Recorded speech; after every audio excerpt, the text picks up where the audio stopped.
أشهد أن لا إله إلا الله وحده لا شريك له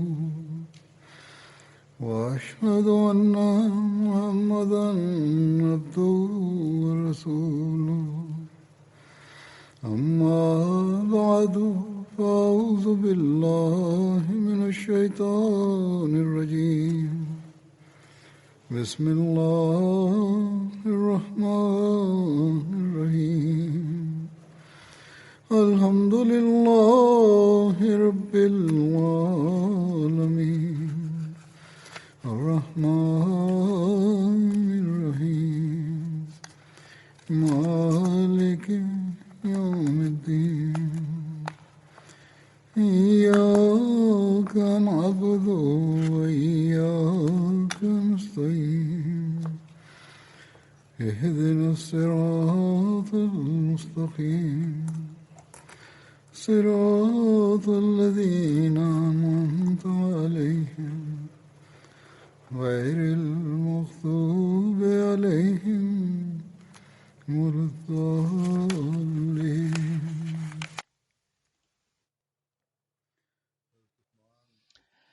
Anteriormente mencioné las expediciones y conquistas que tuvieron lugar en la época de Usmán. Hoy continuaré con estos relatos.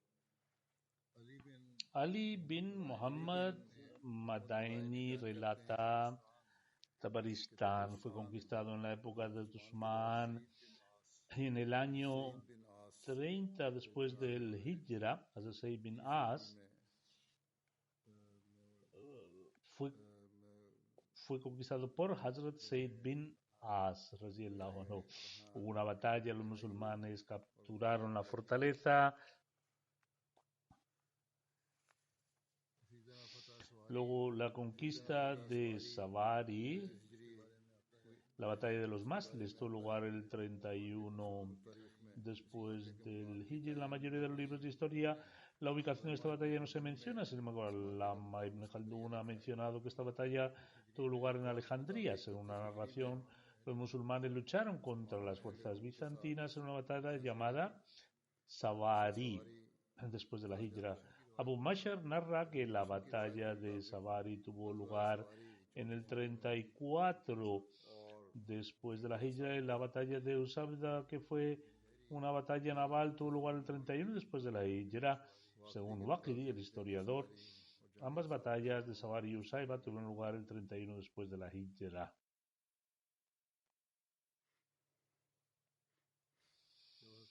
Cuando Hazrat Abdullah bin Sa'd bin Abisar derrotó a los franceses y los bereberes en Afriquía y al-Ándalus, los bizantinos se indignaron y fueron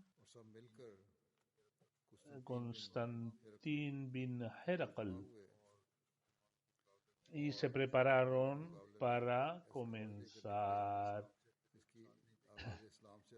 para luchar contra los musulmanes, algo que los musulmanes no habían presenciado desde el comienzo. Este ejército estaba formado por 500 unidades de flota que se encontraban los musulmanes. Amir Muawiyah nombró a Hazrat Abdullah bin Sa'd bin Abisar comandante de la flota naval. Cuando los dos ejércitos se enfrentaron, se produjo una batalla dura. Finalmente Dios Altísimo otorgó la victoria a los musulmanes, con lo cual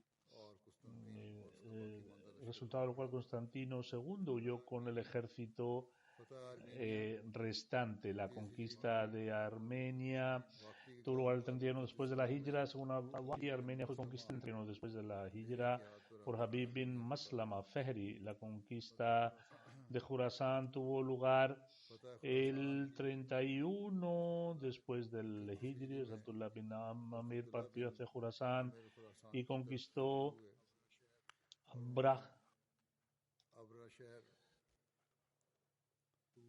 Tus, Abiward y Nasa hasta llegar a Sarjas. En el mismo año la gente de Merv firmó un tratado de paz Merv está en Turkmenistán y las otras áreas que están situadas en Irán. Las expediciones hacia los territorios bizantinos comenzaron en el 32 después de la Hijra. En el 32 después de la Hijra, Amir Moavia luchó contra los ejércitos bizantinos y llegó a las costas de Constantinopla. Las conquistas de Marv Arrud, Talqan, Faryab, Zujajan y Tajaristán fueron lugar en el 32 de la Hijra de Abdullah bin Amir. Talqan, la región es la región intermedia entre Balj y Marv al-Rud, ubicada en el actual Afganistán. Faryab también es un área del actual Afganistán, así como Juzan y Tajaristán. Todas estas áreas fueron conquistadas. Abul Ashab Sadi narra de su padre que Anaf bin Qais luchó contra la gente de Marv al-Rud, Taliqan, Faryab, Zuzajan hasta bien entrada la noche, hasta que Dios Altísimo infligió al enemigo la derrota. Ahnaf bin Qais envió la caballería bajo el mando de Akra bin Habiz al-Juzjan. Akra fue enviado para ocuparse del ejército restante que Ahnaf ya había derrotado. Así, Akra los encontró en una feroz batalla en la que muchos de la caballería fueron martirizados. Finalmente, Dios Todopoderoso concedió la victoria a los musulmanes. Balj fue conquistado en el 32 después de la Hijra. Desde Marv al-Rud, Ahnaf bin Qais se dirigió hacia Balj y sitió a los residentes en la ciudad. En la antigüedad, Balj fue una de las ciudades más importantes de Jurasán y es la ciudad más antigua del actual Afganistán. La parte antigua de la ciudad está actualmente en ruinas, ubicada a 12 kilómetros de la derecha del río Balj. Los habitantes de la ciudad acordaron un tratado de paz por 400.000 dirhams que Ahnaf bin Qais aceptó. La expedición de Herat tuvo lugar el 32 después de la Hijra. Hazrat Usman envió a Khulaid bin Abdullah bin Hanafi a Herat y Bazaqis. Conquistó ambas ciudades, pero más tarde la gente de las ciudades se rebeló contra los musulmanes y se alió con el rey Karen, la casa de Karen. El 32 después de la Hijra, Hazrat Abdullah bin Amir partió dejando a Qais bin Hazim como gobernador en su ausencia. Los Karen habían preparado un gran ejército para enfrentarse a los musulmanes. Qais bin Hazim nombró a Abdullah bin Hazim como gobernador y se fue para ayudar a Hazrat Abdullah bin Amir.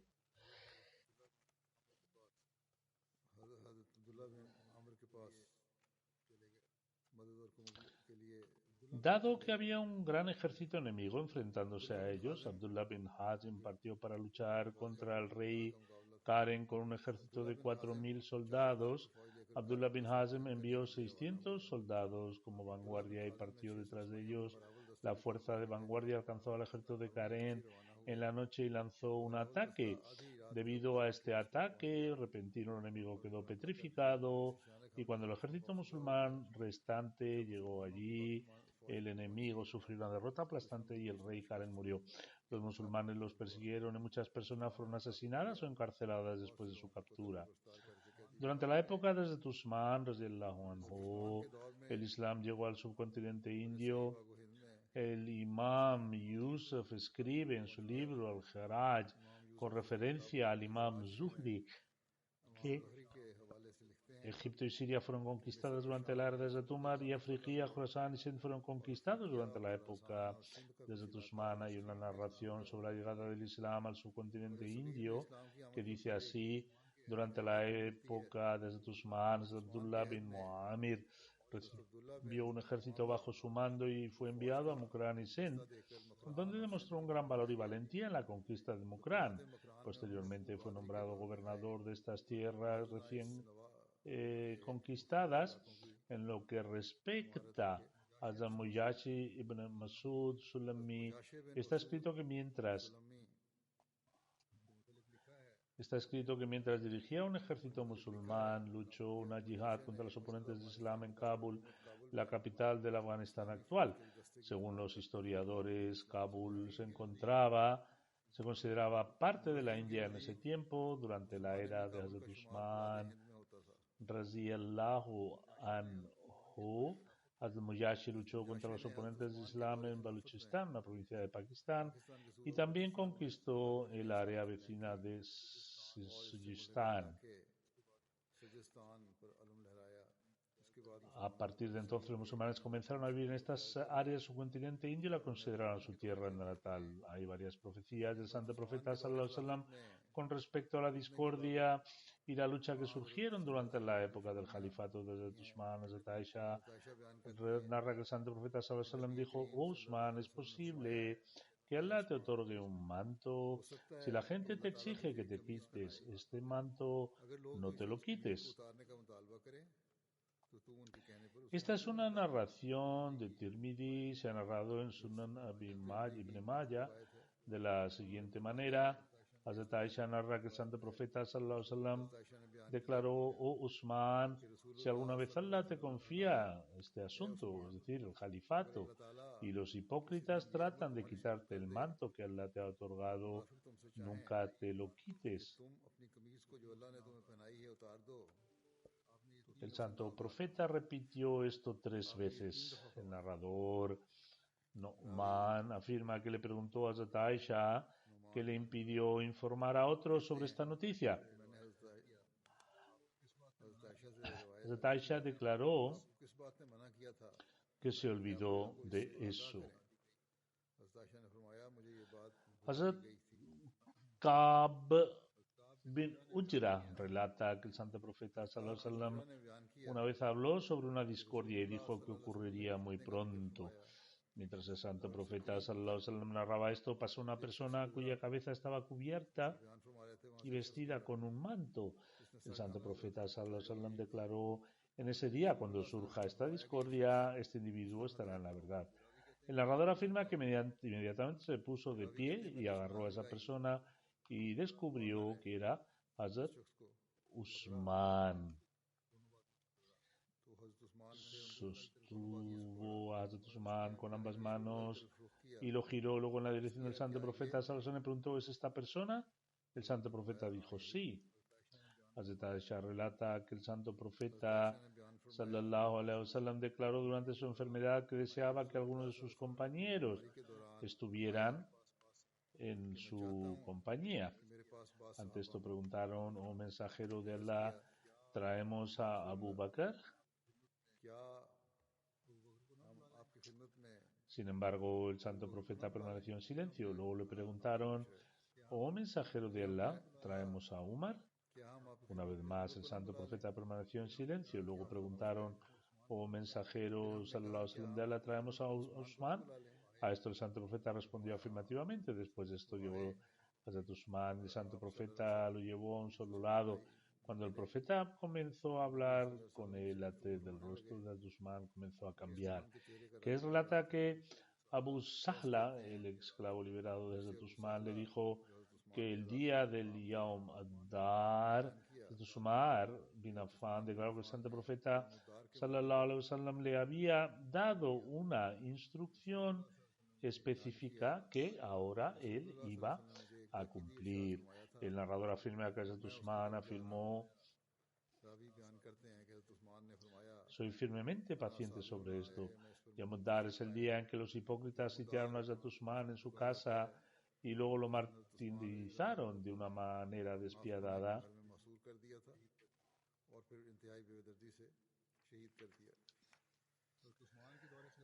Hazrat Muslim Maud ha explicado con detalle el inicio de la disensión que se inició durante la era del califato de Hazrat Usman y los factores que lo llevaron a la misma. Hazrat Muslim Maud, el segundo califa, dice: "Ambos hombres nobles, es decir, Hazrat Usman y Hazrat Ali, se encuentran entre los primeros devotos del Islam. Sus compañeros también se encuentran entre los mejores frutos del Islam. Que se presente una acusación contra su honestidad y virtud es, en realidad, una vergüenza para el Islam". Cualquier musulmán que reflexione sinceramente sobre este hecho llegará definitivamente a la conclusión de que en realidad estas personas están por encima de todo tipo de parcialidad. Esta declaración no es infundada, más bien las páginas de la historia son testimonio de este mismo hecho para cualquiera que las examine con sinceridad. En lo que respecta a mi investigación, todo lo que se alegue contra estos nobles hombres y sus amigos es obra de los enemigos del Islam. Después de la era de los compañeros, varias personas que se llamaban musulmanes musulmanas, llevados por sus egos, lanzaron acusaciones sobre el uno o el otro de entre esos nobles hombres. Sin embargo, a pesar de ello, la verdad siempre ha prevalecido y nunca ha quedado cubierta en secreto. Con respecto a la lucha y a las disputas contra Hazrat Usman, Hazrat Musleh Maud plantea la pregunta de cómo surgió este conflicto. Algunos han alegado que la causa es Hazrat Usman, mientras que otros alegan que es Hazrat Ali. Algunos afirman que Hazrat Usman introdujo ciertas innovaciones en la fe, lo que produjo una conmoción entre los musulmanes. Otros afirman que Hazrat Ali conspiró en secreto para hacerse con el califato y mató a Hazrat Usman, creando hostilidad contra él de tal forma que él mismo pudiera convertirse en califa. Hazrat Musleh Maud radiyallahu anhu continúa diciendo, no obstante, ambas afirmaciones son falsas, pues Hazrat Usman introdujo innovaciones en la fe, Hazrat Ali hizo que lo mataran y participó en una conspiración para asesinarlo con el fin de convertirse en califa. De hecho, hubo otras causas para esta revuelta de Hazrat Usman y Hazrat Ali que están completamente libres de la mancha de tales acusaciones. Ambos eran hombres muy santos. Hazrat Usman era la persona sobre quien el santo profeta sallallahu alaihi wasallam dijo que había servido al Islam en tal medida que podía hacer lo que quisiera y Dios no lo cuestionaría. Esta es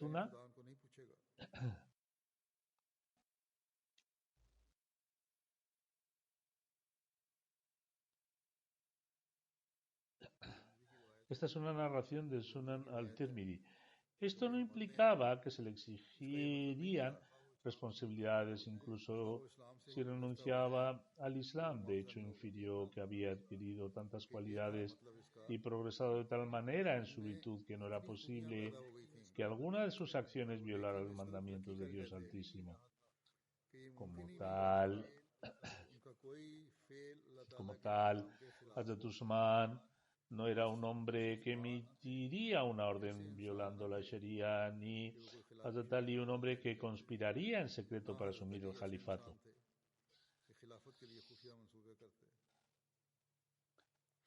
Hazrat Musleh Maud, además declara a comienzos del califato de Hazrat Usman, no vemos signos de desorden durante 6 años. Por el contrario, parece que la gente estaba satisfecha con él. De hecho, se deduce de la historia que en esta época era incluso más querido por la gente que Hazrat Umar. No solo era querido por la gente, sino que además estaban asombrados con él. Un poeta de esa época da testimonio de este hecho en sus poemas con las siguientes palabras: oh pueblo rebelde, no saquéis ni devoréis la riqueza del pueblo en el reinado de Hazrat Usman, porque Ibn Affan es aquel a quien habéis experimentado. De acuerdo con los mandatos divinos, él ejecuta a los saqueadores. Siempre ha sido un guardián de los mandatos del Sagrado Corán y él es quien enseña a la gente a actuar de acuerdo con estos mandatos.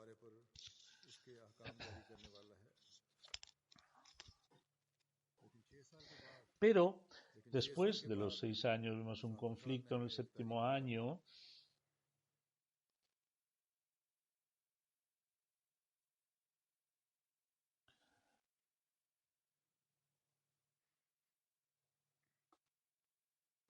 No estaba dirigida contra Hazrat Usman, sino contra los compañeros o contra varios gobernadores. Como tal, Tabari narra que Hazrat Usman tomó plena consideración de los derechos de las personas. Sin embargo, aquellas personas que no disfrutaban de tal distinción, de la distinción de ser los pioneros más importantes del Islam, no recibían el mismo nivel de honor que los primeros musulmanes pioneros recibían en las reuniones, tampoco recibían una participación igual en el dominio y la riqueza. Con el tiempo, algunas personas comenzaron a criticar esta superioridad y consideraron que era una injusticia. No obstante, estas personas temían a las masas musulmanas y por temor a la oposición de la gente no expresaban sus opiniones. En cambio, la práctica que llevaban a cabo era incitar secretamente a la gente contra los compañeros. Cuando se encontraban con un musulmán sin educación o un esclavo beduino liberado, abrían su libro de quejas. En consecuencia, ya sea por ignorancia o por su propio deseo de ocupar un puesto, ciertas personas se unían a ellos. Poco a poco este grupo comenzó a multiplicarse y alcanzó un gran número. Cuando el desorden estaba a punto de surgir, los factores que contribuían a ello también comienzan a acumularse de manera extraordinaria. Por un lado, los de disposición celosa comenzaban a indignarse contra los compañeros. Por otro lado, el celo del Islam, que suele estar presente en el corazón de todos aquellos conversos de otras religiones, empezó a decaer en ellos, ya que no habían vivido en la compañía del santo profeta, ni habían tenido la oportunidad de pasar mucho tiempo con quienes habían estado en su compañía. De hecho, tan pronto como aceptaron el Islam, dieron por sentado que lo habían aprendido todo. Tan pronto como este fervor islámico disminuyó, el control que el Islam poseía sobre sus corazones también comenzó a debilitarse. Una vez más comenzaron a disfrutar cometiendo pecados que alguna vez habían cometido antes de convertirse en musulmanes. Cuando fueron castigados por sus crímenes, en lugar de reformarse, se inclinaron por la destrucción de quienes administraban estas sentencias. Al final demostraron ser la causa de la creación de una gran brecha en la unidad que disfrutaba el Islam. El centro de estas personas estaba en Kufa. Sin embargo, lo más extraño es que tuvo lugar un incidente en la propia Medina, lo que demuestra que en ese momento algunas personas no conocían el Islam, como ocurre hoy día con las personas ignorantes que viven en las zonas más remotas. Umran ibn Abban fue una persona que se casó con una mujer que aún estaba durante su idda, el periodo de 3 meses después del divorcio, en el que a una mujer se le prohíbe el matrimonio. Cuando Usman, que esté complacido con él, se disgustó de él, no solo ordenó la separación, sino que además lo exilió de Medina a Basora. Este hecho demuestra cómo ciertas personas empezaron a percibir que la mera aceptación del Islam les facultaba para ser considerados eruditos del Islam. No sentían la necesidad de investigar más, quizás debido a la influencia de varios puntos de vista relacionados con creer en cosas ilícitas como permisibles. Consideraron un acto inútil seguir la Sharia. Al-Muslim Maud narra, además, en verdad, todo este disturbio fue el resultado de una conspiración secreta tramada por los judíos. A ellos se unieron ciertos musulmanes que se sentían atraídos por el deseo mundano y habían abandonado su fe. No fueron los gobernadores provinciales los culpables de esto, la causa de este desorden, sino que esto fue instigado por ciertos judíos y también se les unieron algunos musulmanes.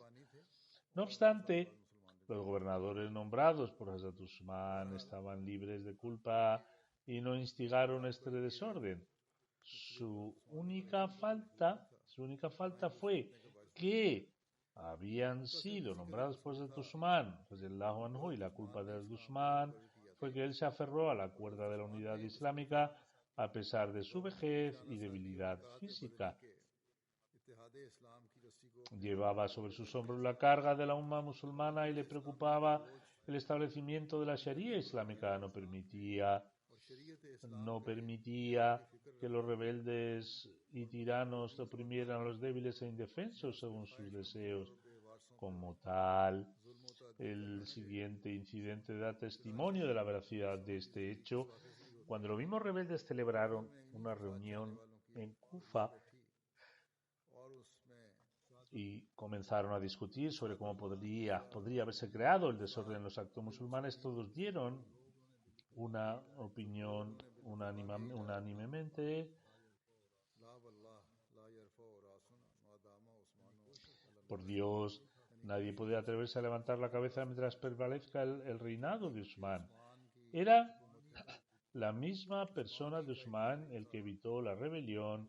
Era necesario apartarlo para que estas personas lograran libremente sus metas.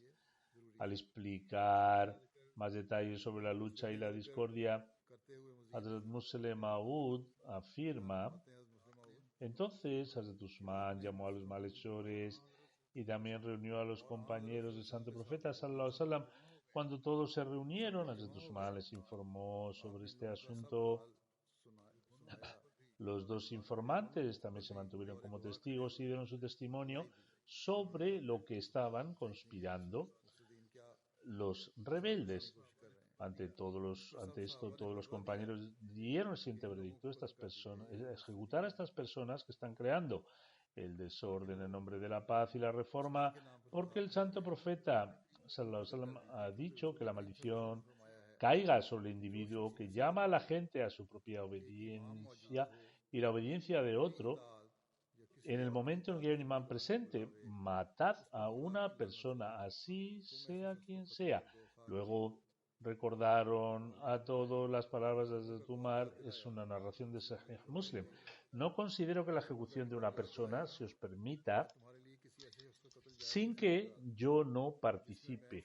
Es decir, en otras palabras, nadie puede ser ejecutado a menos que haya una indicación del gobierno.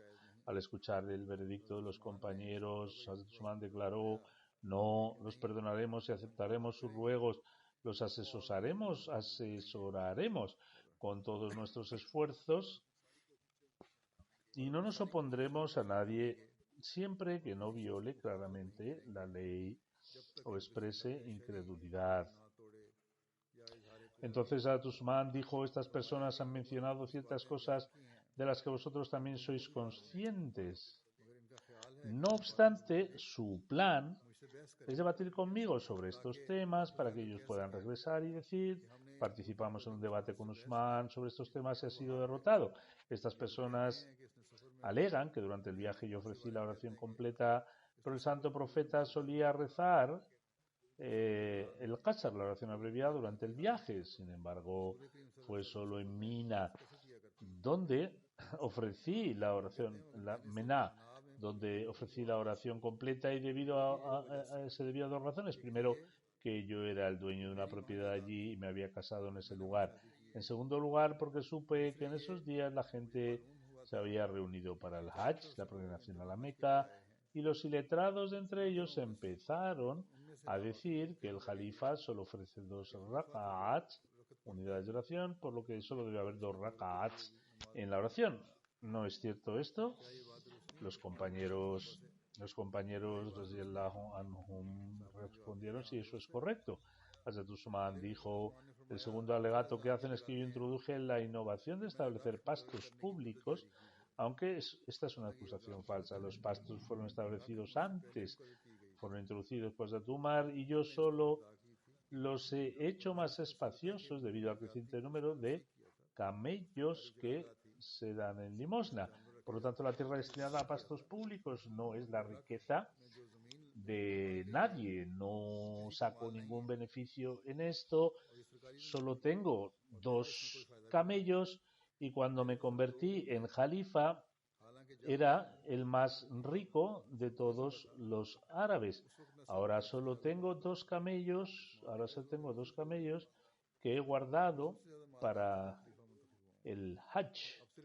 Hazrat Usman dijo que en el momento en el que había sido elegido Jalifa era el más rico de todos los árabes, pero ahora solo tenía 2 camellos. No es cierto. Los nobles compañeros afirmaron: efectivamente lo es. Entonces Hazrat Usman dijo: Dicen que yo designo a hombres comparativamente jóvenes como gobernadores, pero solo designo como gobernadores a individuos que poseen atributos y modales virtuosos. Los hombres venerables anteriores a mí nombraron a gobernadores incluso más jóvenes que los que yo he nombrado. Hubo muchas más objeciones contra el santo profeta Sallallahu Alaihi Wasallam por llamar a Usama bin Zaid como general del ejército de las que ahora se están haciendo contra mí. ¿No es cierto esto? Los compañeros respondieron, es cierto. Hazrat Usman manifestó después, estas personas plantean objeciones ante la gente, pero ocultan los hechos reales. De este modo, Hazrat Usman expuso una a una todas las acusaciones y las rebatió. Los compañeros insistieron con rotundidad que debían ser ejecutados, pero Hazrat Usman no estuvo de acuerdo y los liberó. Tabari dice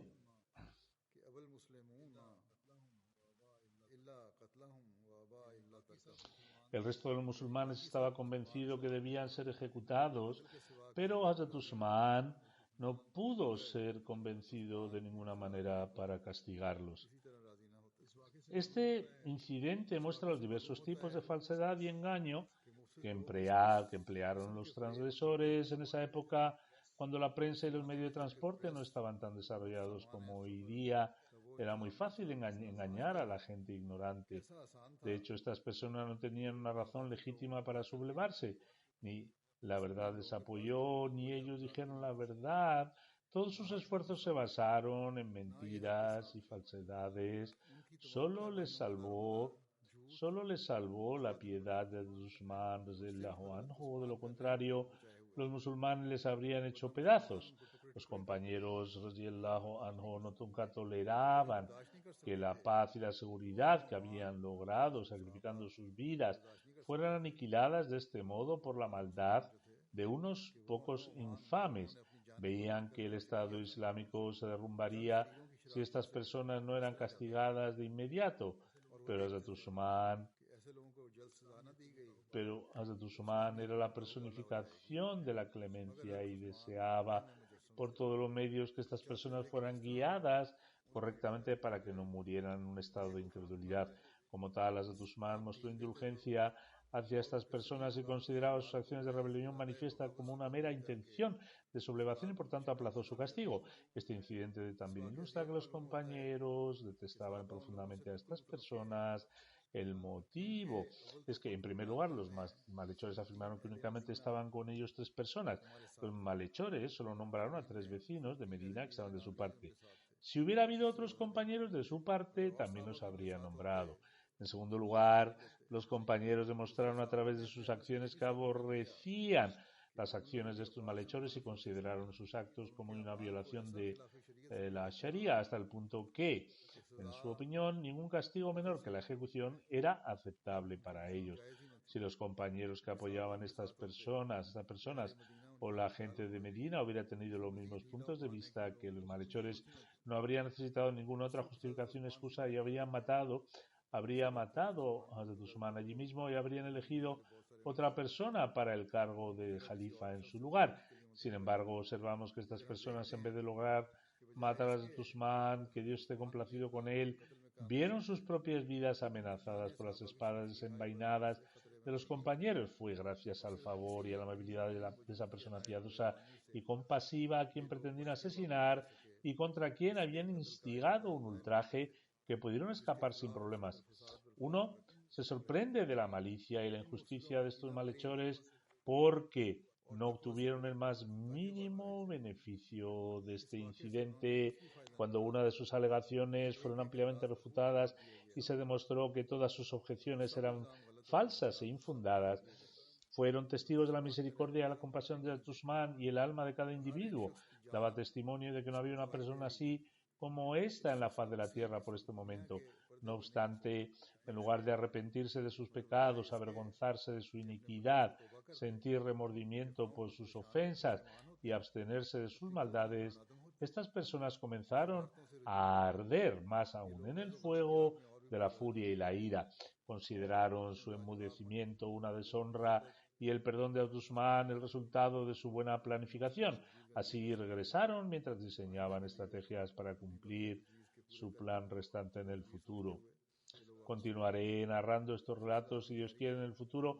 Ahora voy a hablar sobre algunos miembros que han fallecido recientemente. El primero es un mártir, Abdul Qadir Sahib Bashir de Bazid Khel, Peshawar, que fue martirizado el 11 de febrero.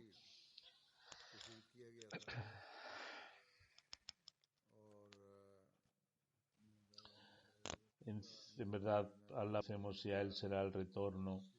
Según los informes, Abdul Qadir Saheb trabajaba en la clínica de su tío, el fallecido doctor Mansur Ahmad Saab, situada en Bazid Khel, Peshawar. El fallecido se encontraba en una de las salas de la clínica junto a otros miembros de la comunidad con el fin de ofrecer las oraciones del Zuhur. Al sonar el timbre de la puerta que utilizaban los pacientes, Abdul Qadir Saheb abrió la puerta y un joven disfrazado de paciente abrió fuego contra él, resultando gravemente herido. Sufrió 2 disparos en el pecho, fue trasladado inmediatamente al hospital, pero sucumbió a las heridas que sufrió y fue martirizado. En verdad, a Allah pertenecemos y a él será el retorno. El mártir fallecido tenía 65 años de edad. El autor del asesinato fue detenido por la policía, o la gente lo detuvo y lo entregó a la policía. La familia del fallecido, junto a otras familias ahmadis, han estado sufriendo una intensa persecución durante algún tiempo. El 19 de enero de 2009, extremistas religiosos atacaron esta clínica y, como consecuencia, Abdul Qadir Saheb recibió un disparo en la pierna. Posteriormente se vio obligado a emigrar a Peshawar y después de un largo tiempo regresó. Debido a la reciente ola de persecución por orden de la comunidad, tuvo que desplazarse a Rabowah. Hace 2 meses su familia vivía en Rabowah, pero el fallecido residía en Bazid Khail debido a su trabajo en la clínica antes mencionada. El Ahmadiyyat se introdujo en la familia del fallecido por medio de su abuelo paterno, el respetado Nizamuddin Ahmad, quien tuvo el honor de jurar lealtad durante el califato desde el Khalifatul Masih I. Su abuelo tenía 2 hermanos mayores, el doctor Fateh Din Saheb, que era cirujano civil en Peshawar, y Abdul Latif Saheb, que era ingeniero. Al conocer la proclamación del Mesías prometido, el doctor Fateh Din Saheb visitó Qadian en 1902, cuando era un estudiante. Por amor, el Mesías prometido incluso puso su bendita mano sobre la suya y declaró que era un joven muy bueno, pero nunca tuvo la oportunidad de jurar lealtad. Más tarde llegó al Reino Unido con una beca y obtuvo su título de médico. Posteriormente, en 1908, cuando se enteró del fallecimiento del Mesías prometido, al Islam, visitó Qadian y juró lealtad a Hazrat Khalifatul Masih I. El otro hermano de su abuelo, Abdul Latif Saheb, que era ingeniero, también juró lealtad en la época de Hazrat Khalifatul Masih I junto a su hermano, siguiendo el consejo de ambos hermanos. Miembros de su familia, incluido el abuelo del fallecido, prometieron fidelidad. El fallecido tenía muchas cualidades, sentía un gran amor por el califa y siempre mostró respeto y admiración por los funcionarios de la comunidad. Sentía pasión por llamar a otros hacia el camino de Dios y debido a esto se enfrentó mucha persecución. Debido a esta persecución, en los dos últimos años se mudó de casa 7 veces, pero por la gracia de Dios se mantuvo firme en el Ahmadiyyat. Aparte del tahajjud, la oración voluntaria de la noche, y de ofrecer oraciones obligatorias, solía recitar el Sagrado Corán. Era muy compasivo y sociable a lo largo de su vida, nunca se peleó con nadie. Su esposa dijo: pasamos muchos altibajos a lo largo de nuestras vidas, pero él nunca fue agresivo en su conducta. Incluso si le hablaba de manera severa, él siempre respondía de manera suave. Siempre mostró amor y compasión hacia sus hijos. Tenía mucho anhelo por alcanzar el grado del martirio. Siempre decía que cuando afrontaba una prueba nunca daría la espalda al Gelafate Ahmadiyya y que antes de eso aceptaría la muerte.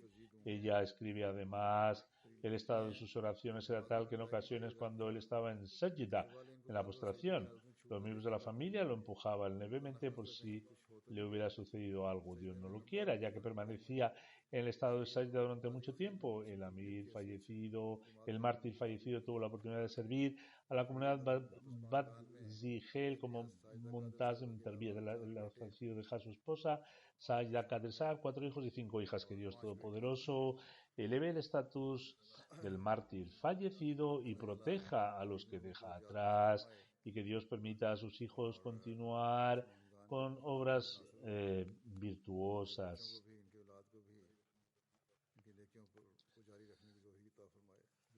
El segundo funeral es de Akbar Ali Sahib, hijo de Ibrahim Sahib, que fue un preso en el camino de Dios. Vivió en la colonia Shaukatabad, en el distrito de Nankana. Falleció el 16 de febrero.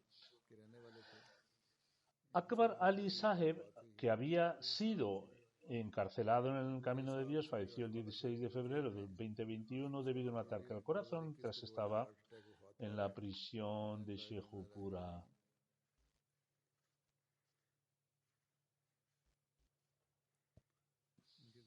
En verdad, a Allah pertenecemos y a Él será el retorno. Había otras 2 personas junto a Él. Se presentó un caso contra ellos el 2 de mayo del 2020, en octubre, el día en que se iba a confirmar oficialmente su fianza.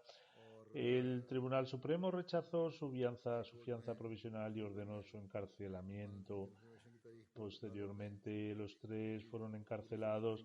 Posteriormente, en enero del 2021, el magistrado de Nankana Sahib, sin escuchar nuestro punto de vista en un proceso completamente injusto, agregó en su contra la acusación del artículo 295C del Código Penal de Pakistán, que es una acusación muy grave. De todos los modos, el fallecido pasó los últimos 4 meses y medio en la cárcel y tenía 55 años en el momento de su fallecimiento. Por la gracia de Dios Altísimo, el fallecido formaba parte de la oración del Wasiyat, el testamento de las medidas se introdujo en su familia por medio de su padre, el respetado Ibrahim Sahib Ginzolbet, durante la época del segundo Jalifa en 1920, junto con su hermano, el respetado Ismail Sahib.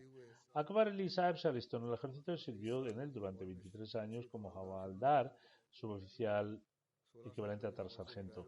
Se recitó del ejército hace 16 años, y luego trabajó como guardia de seguridad. Era un individuo muy responsable y valiente. Trabajaba como guardia de seguridad en un banco antes de ser encarcelado. Un opositor de la comunidad se quejó al director del banco por haber contratado a Akbar Ali Sahib a pesar de que era un kafir, un incrédulo. El director del banco respondió que todas las mañanas comprobaba las grabaciones de las cámaras de seguridad y que Akbar Ali ofrecía oraciones nawafil voluntarias por la noche, recitaba el Sagrado Corán y observaba los ayunos de Ramadán, por lo que no podía ser un kafir. Debió de ser un gerente muy audaz y valiente. El fallecido tuvo la oportunidad de ser presidente de su comunidad durante 6 años. Antes de su encarcelamiento se desempeñaba como secretario de finanzas. Tenía una gran compasión por los pobres, era muy hospitalario y mostraba mucho amor a todos los miembros de su familia. Tenía una gran pasión por propagar el mensaje del Islam y siempre hablaba de forma muy convincente, por lo que también tenía que enfrentarse a mucha oposición. Y fue debido a la oposición contra él que tuvo que renunciar a su trabajo como guardia de seguridad. Le sobreviven 2 esposas, Zinat Bibi Saiba y Fazilat Bibi Saiba, así como un hijo de 19 años y una hija de 16 años. Que Dios Todopoderoso le conceda su perdón y misericordia y eleve su estatus, que Él sea también el protector y ayudante de su progenie y les permita continuar con sus buenas acciones. El siguiente funeral es el de Khalid Mahmood Al-Hassan Bhatti Sahib, que actualmente ejercía en Wakilut Mal Salis en Tariq-e Rabwa. También trabajaba como Naib Sadr Ansarullah y Naib Al-Afsar Jalsa Salana. Falleció en el Tahir Institute de Rabwa a la edad de 67 años. En verdad, a Allah pertenecemos y a Él será el retorno. Es el abuelo del fallecido Babul Khan Bhatti Sahib aceptó la Ahmadiyyat, aunque el padre de Khalid Mahmood, Hassan Bhatti Sahib, no lo aceptó porque su corazón no estaba completamente convencido.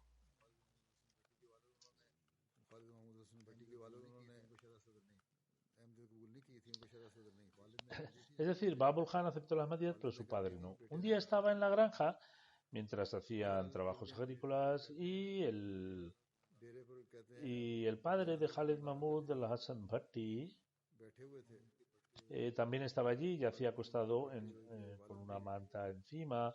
El móvil de la mezquita no Ahmadi, donde el padre de Khalid Mahmud Hassan Bhatti Saab iba a rezar, pasó por allí y se sentó. Su discusión llegó al tema de la Ahmadiyyat y durante la conversación el Maulvi Saab admitió que la Ahmadiyyat era realmente verdadero.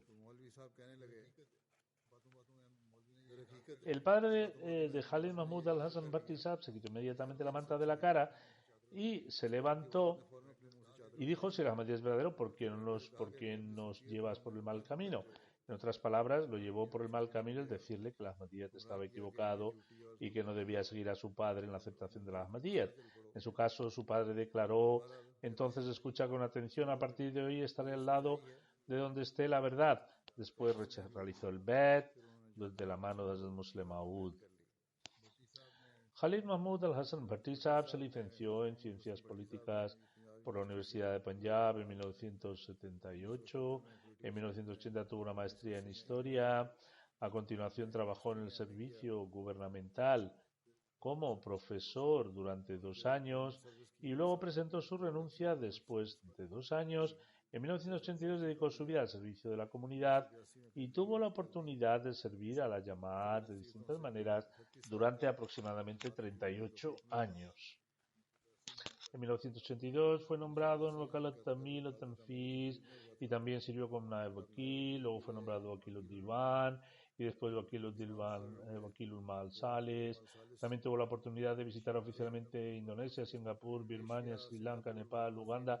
Cualquiera que fuera el país que visitara, hacía una evaluación muy detallada y luego los guiaba en consecuencia.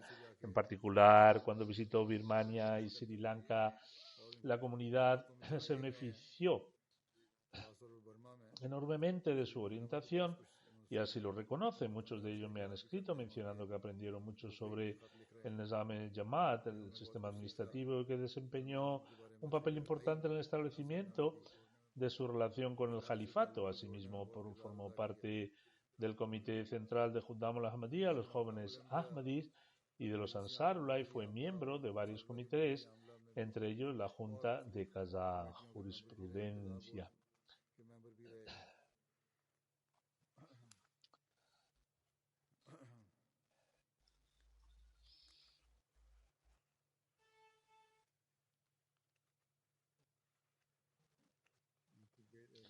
Le sobrevive su esposa Nusrat Nahid Saiba, 2 hijos y un hijo, Khurrum Usman, que trabaja como Waqf Zindagi en la MTA en el Reino Unido.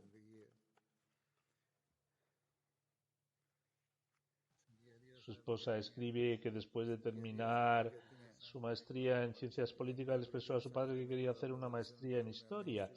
Su padre le aconsejó que podía estudiar todo lo que quisiera, pero que recordara que si iba a trabajar solo debía hacerlo para la comunidad. Además,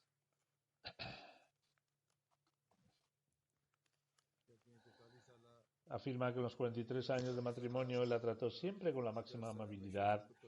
Cuando regresaba de sus viajes oficiales, siempre relataba incidentes de cómo Dios Todopoderoso lo trataba con amor. Era un padre muy cariñoso, se esforzaba por cumplir todos los deseos que fueran aceptables. Su hija mayor, la doctora Saima, afirma que solicitó 2 veces un visado y que se lo negaron en ambas ocasiones.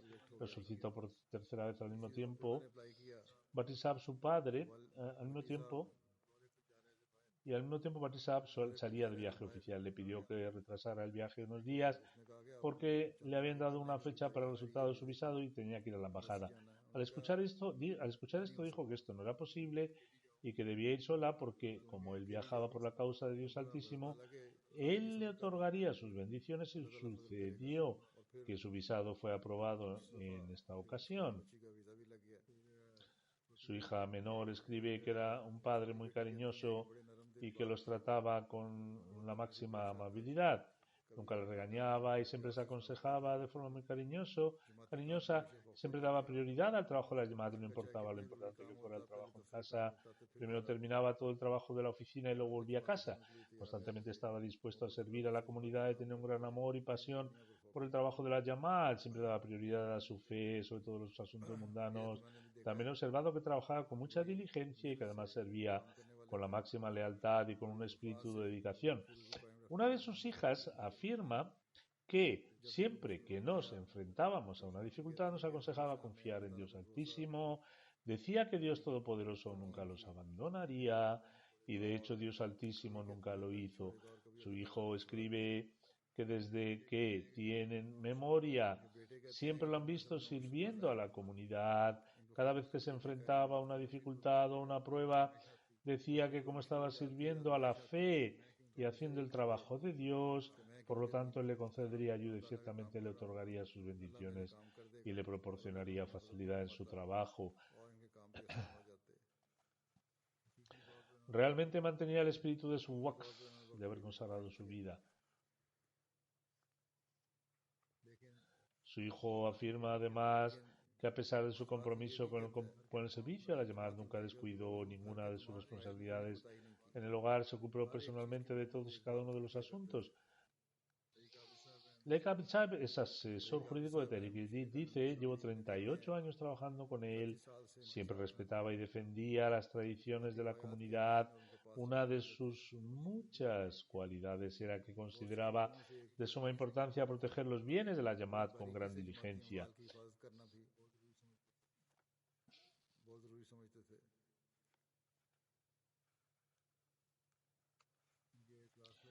Uno de sus compañeros de clase, Mohammad Idris Saab, dice, después de dedicar su vida a Khalid, que generalmente era muy reservado, se transformó en una personalidad única.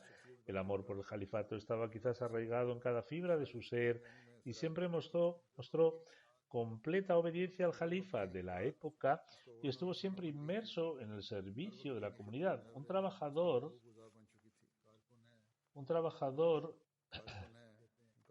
del departamento local de Mal Sales dice que ningún correo que recibía en la oficina quedaba pendiente, inmediatamente se ponía a trabajar en ello y nos aconsejaba que completáramos nuestras tareas diarias ese mismo día. Decía que la vida es imprevisible y que uno no puede a lo mejor tener la oportunidad de hacerlo al día siguiente, como he dicho, donde quiera que iba, ya fuera a Pakistán o al extranjero, dejaba una impresión positiva, trabajaba con un espíritu de servicio a la comunidad y mantuvo su waqf de gran sinceridad. Que Dios Todopoderoso eleve su estatus y también permita a sus hijos continuar con sus buenas acciones. El siguiente funeral es el respetado Mubarak Ahmad Tahir Saab, que trabajaba como asesor legal de Sadr Anjuman Ahmadiyya, falleció en el hospital Tahir Heart Institute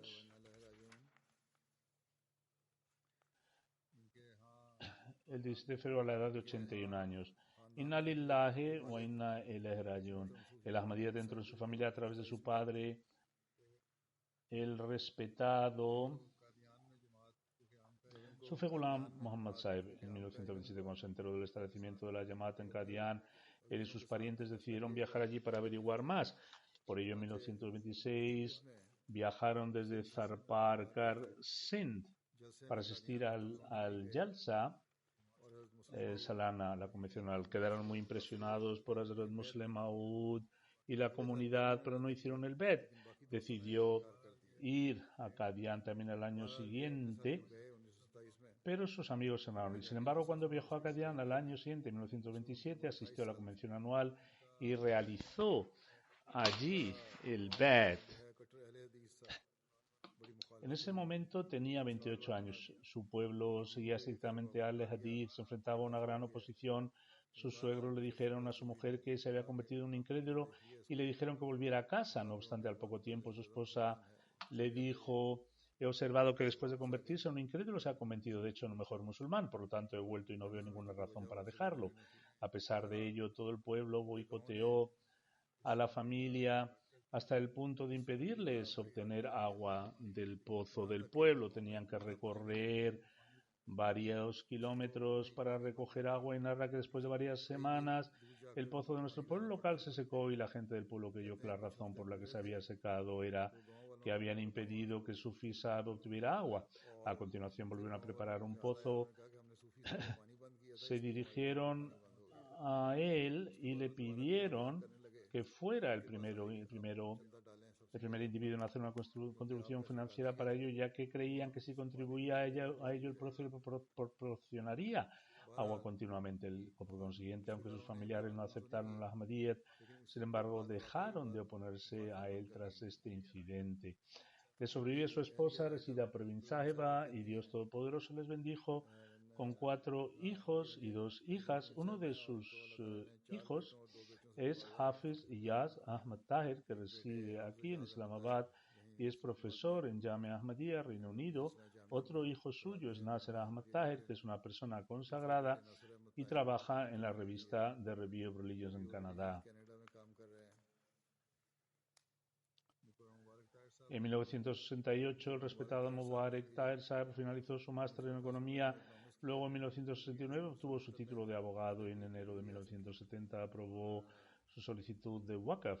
Tras obtener sus títulos de máster y LLB, fue nombrado en Wakalat Ulia como Muharrar Darja Awal.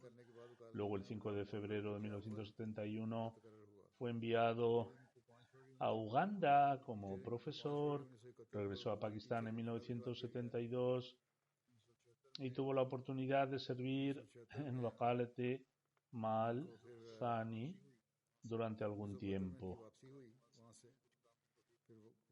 Luego, en 1976, Hazrat Masih III Rahimullah Alayhi lo envió a Lahore junto con otros jefes de departamento, ojalá, para que recibiera formación sobre impuestos sobre la renta y otros asuntos relacionados con las propiedades. También se inscribió en el Consejo de Abogados. Luego, en 1970, fue nombrado Tariq Ejid como asesor jurídico. El 1 de julio de 1983, al Khalifa Masih IV lo nombró también asesor jurídico de Sadr Anjuman, cargo que ocupó hasta su fallecimiento. Sus servicios abarcan un periodo de más de 50 años. Además, sirvió al Markazi Khuddam al-Ahmadiyya en varios puestos como Mohtamim.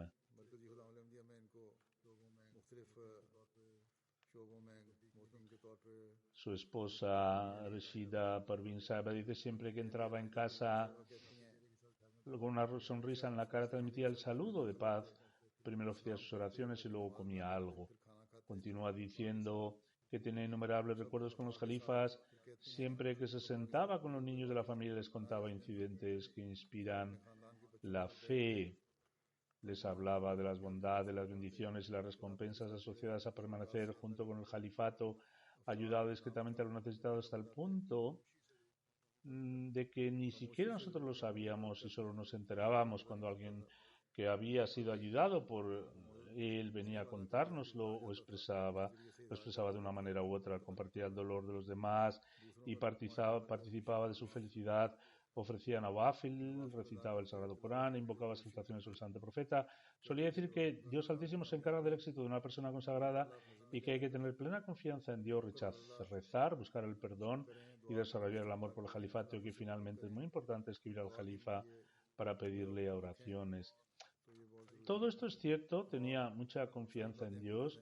Yo mismo he visto que cuando era Nazria Ala, e incluso antes cuando tuve que tratar con él en relación con varios trabajos de la comunidad, que tenía una gran confianza en Dios Todopoderoso.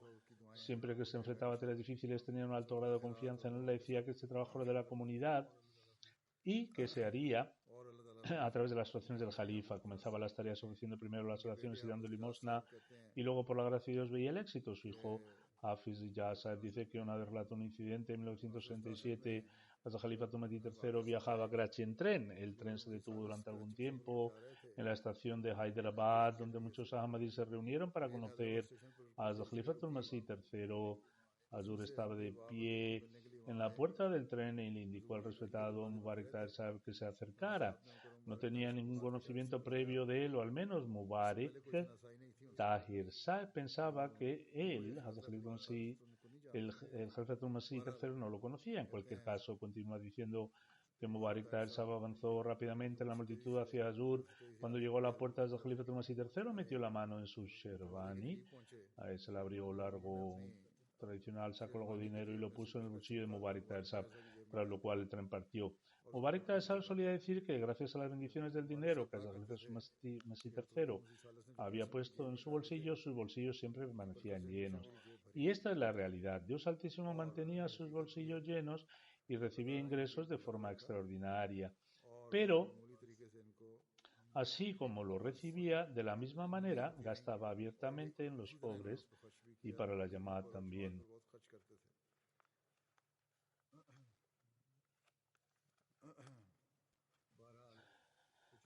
Después de algún tiempo, al ver un sueño, consagró su vida. Cuando dedicó su vida, su matrimonio ya estaba resuelto y el nikah ya había tenido lugar. En ese momento se encontraba en Hyderabad y los familiares de su esposa la habían llevado para que recibiera tratamiento médico allí.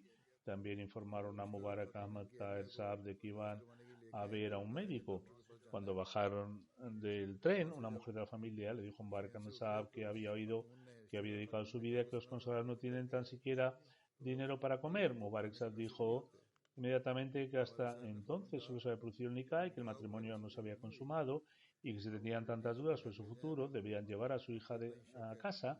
Entonces se marchó de allí disgustado. De esta manera mantuvo el honor de ser una persona consagrada y Dios Todopoderoso mantuvo su honor otorgándole una abundancia de riqueza mientras él era una persona consagrada. Fue asesor jurídico durante la época de Khalifa Masih III. Tenía que viajar fuera de la ciudad para tratar los casos y tenía que viajar en autobús, ya que no todo el mundo tenía la facilidad de un coche. En ese momento en Raboa, al Khalifa Masih III le había ordenado entonces que cada vez que regresara de un viaje le informara. Dijo que en una ocasión era extremadamente tarde en la noche y solo llegó un par de horas antes de la oración de Fajr. Pensó que no era necesario informar a Khalifa Masih III de su regreso en ese momento, pensando que le molestaría, ya que tal vez estaría ofreciendo oraciones voluntarias, ofreciendo salat o podría estar durmiendo. Pensó que como había llegado un par de horas antes del Fajr, se limitaría a informarle en la oración del Fajr. Cuando el Khalifatul Masih III lo vio en la oración del Fajr, le preguntó: Mubarak Sahib, ¿a qué hora de la noche has llegado? Le informó que había llegado hace apenas unas horas. Ante esto, el Khalifatul Masih III dijo: si hubieras venido a informarme en ese momento, entonces también tal vez habría podido dormir un poco también, ya que te estaba esperando y no sabía si había llegado a salvo o no. Su hijo cuenta que cuando decidió dedicar su vida a ir a Yame, a su padre le dijo: dedicar tu vida significa ser obediente. Tienes un temperamento impaciente y que no es propicio para una persona consagrada. Dedicar tu vida a servir en silencio y con total obediencia, si eres capaz de hacerlo, entonces es un asunto de gran felicidad. De lo contrario, no deseo que dediques tu vida para luego abandonarla. Por lo tanto, esta fue la orientación y la formación que impartió, por la gracia de Dios. Hasta ahora su hijo ha sido capaz de cumplirlo y que siga haciéndolo. Durante el sermón del Jalifa, ordenaba a todos los habitantes de la casa que dejaran lo que estaban haciendo y escucharan atentamente el sermón. Si en el sermón había alguna orientación, instrucción o llamamiento financiero para donar, en cuanto terminaba el sermón, empezaba a ponerlo en práctica de inmediato. Instaba a sus hijos a hacer lo mismo. Mirza Adil Ahmad, que fue su ayudante en el departamento jurídico de Sadr Anjuman, dice: por lo que he visto, amaba verdaderamente el califato, tenía una creencia inquebrantable en la oración y si alguna vez había un asunto que le preocupara, una tarea difícil que tuviera que atender, decía: he rezado mucho en mis oraciones del Nawafil y he dado limosna, escribamos ahora al Jalifa y veremos, Dios nos concederá sus bendiciones. Además afirma: era un hombre de honor, pero al mismo tiempo, por el bien del trabajo de la comunidad, incluso si tenía que pedir ayuda a la persona que hacía el té o al asistente de la oficina. Nunca dudaba en pedirla. También adoptaba todos los medios posibles para establecer conexiones con los que tenían autoridad. En una ocasión, el Anjuman había tomado una decisión y, en su opinión, si esta decisión se aplicaba, podía tener un impacto negativo para la Jamaat. Dijo que la decisión no le parecía correcta y luego dijo que escribiría su opinión al Jalifa, ya que nuestro deber es simplemente darle nuestra opinión y luego cualquier decisión que se tome estará llena de bendiciones. El doctor Sultan Bashar Saeb dice, sabía cómo establecer conexiones con quienes ocupaban posiciones de autoridad y siempre utilizaba estas conexiones en beneficio de la comunidad, por muy difíciles que fueran las circunstancias. Siempre mantenía una sonrisa en el rostro y nunca esperaba ningún tipo de preocupación para atender los casos relativos a la llamada. Tuvo que desplazarse a estos lugares donde, además de otras dificultades, existía una amenaza para su vida. Sin embargo, este hombre valiente nunca se apartó del cumplimiento de sus deberes.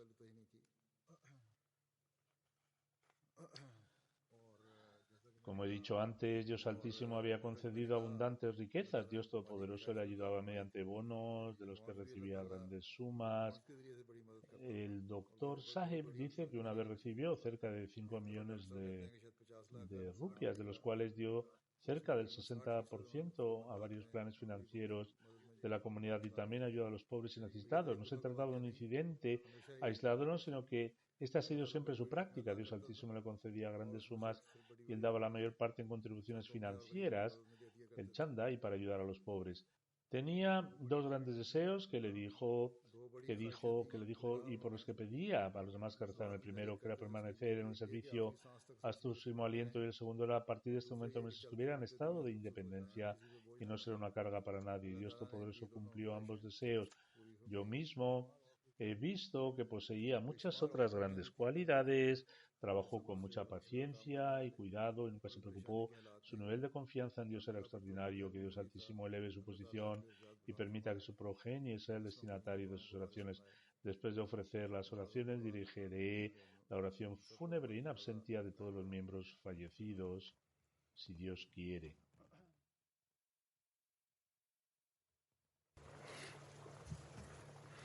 Alhamdulillah, nahmaduhu wa nasta'inuhu wa nastaghfiruh wa nu'minu bihi wa natawakkalu alayh wa na'udhu billahi min shururi anfusina wa min sayyiati a'malina. Man yahdihillahu fala mudilla lahu ومن يضلل فلا هادي له ونشهد أن لا إله إلا الله ونشهد أن محمدا عبده ورسوله عباد الله رحمكم الله إن الله يأمر بالعدل والإحسان وإيتاء ذي القربى وينهى عن الفحشاء والمنكر والبغي يعظكم لعلكم تذكرون اذكروا الله يذكركم وادعوه يستجب لكم ولذكر الله أكبر.